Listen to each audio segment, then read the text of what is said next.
Ticio, Ixión, Sísifo y Tántalo, ¿no?, están sometidos a un furioso tormento que nunca conocerá el perdón. La condena de los dioses es para siempre e irreversible. Hay un mensaje de irredención en esa serie de cuadros que en los cuadros religiosos yo creo que se atempera, porque en la religión católica a la que, digamos, más claramente se dedica Rivera, está la posibilidad de la penitencia y de la obtención del perdón.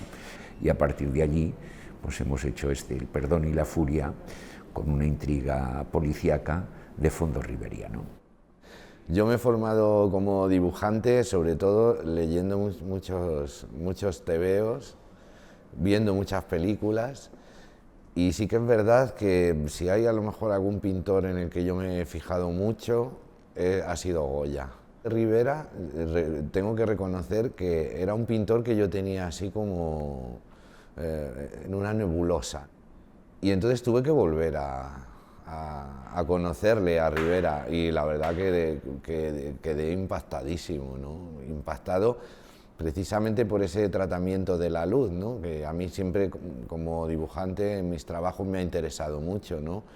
Ese blanco y negro muy crudo, o sea, una luz muy cruda que saca las figuras, ¿no?, de un fondo negro, y que las expone, como en el caso de Rivera, nos las expone, ¿no?, en una actitud muy expresionista, ¿no?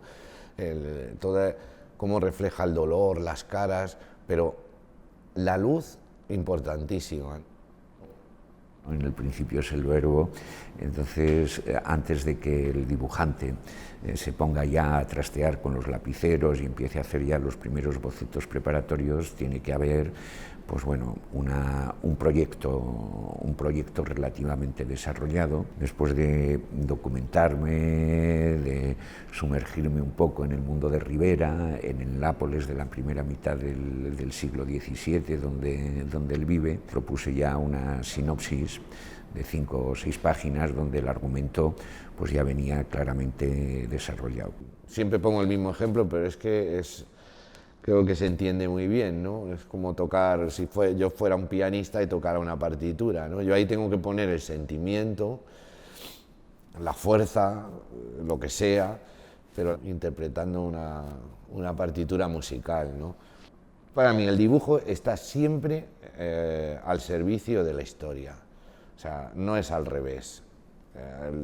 El dibujante debe siempre tener la historia como el único referente y a lo único que debe realmente mirar y servir, ¿no?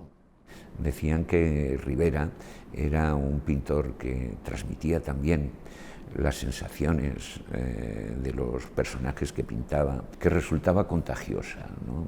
Es decir, que si tú permanecías un cierto tiempo al lado o contemplando los cuadros de Rivera, podías no solamente empatizar con el personaje, sino compartir muchos de esos valores. Aquí se trataba precisamente de dejarse contaminar. A la hora de desarrollar el trabajo gráfico en El perdón y la furia, ha estado dominado todo por esa presencia, ¿no? Por esa presencia de las dos furias de Rivera, por esas caras, esas miradas, incluso las anatomías. Tenemos a un personaje que se pasa prácticamente desnudo todo el libro. Me he esforzado en que las anatomías tuvieran algo, ¿no?, así riveriano, incluso que fueran progresivamente desde una cosa más plana, que es al principio, a ir apareciendo cada vez como más torturadas, incluso con sombras más sucias, ¿no?, también para reflejar que el protagonista de alguna forma se está riverizando, y eso se tiene que plasmar también gráficamente, ¿no? Yo también me he visto encerrado ahí en ese torreón asfixiante, ¿no? Y un poco prisionero, ¿no?, con el protagonista también. Él convirtiéndose en Rivera y yo un poco también, convirtiéndole a él y a la vez convirtiéndome a mí mismo, ¿no? Ha sido una experiencia muy intensa en todos los sentidos, ¿no?